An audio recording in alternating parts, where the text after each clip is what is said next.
Good morning. আজি আমাৰ যাত্ৰা সুবুৰীয়া ৰাষ্ট্ৰ নেপাললৈ।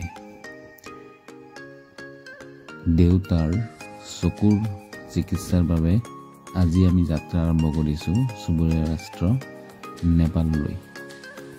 আমি জানো যে নেপালত চকু চিকিৎসাৰ বাবে বহুতো ভাল চকুৰ চিকিৎসা হয়। সেয়ে আমিও আজি নেপালৰ উদ্দেশ্যে যাত্ৰা আৰম্ভ কৰিছোঁ। সেউজীয়া পাহাৰ, চাহ বাগিচা, সৌন্দৰ্যপূৰ্ণ ঠাইখিনিৰ মাজেৰে আমি আগুৱাই গৈ আছোঁ নেপালৰ দিশলৈ।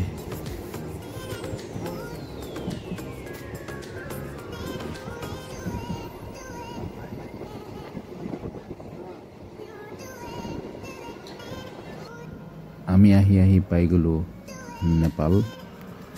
এয়া ভাৰত আৰু নেপালৰ সীমান্তৱৰ্তী অঞ্চল। সীমান্তৰ পৰা আমি ক্ৰমে আহি নেপালৰ সোমাই গ'লোঁ।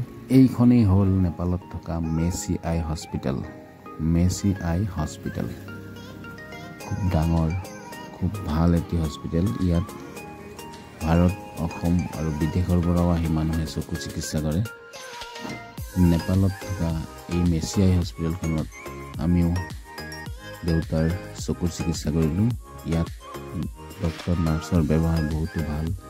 খুব কম পইচাত ইয়াত চিকিৎসা হয়। যিসকল আহিছে তেওঁলোকে জানি, নহাসকল ইয়াত আহিব পাৰে চকু চিকিৎসাৰ বাবে। দেউতাৰ চকু চিকিৎসা সুকলমে হৈ গ'ল। খুব ভাল লগা কেইটিমান দিন ভালে কাটিল। ধন্যবাদ।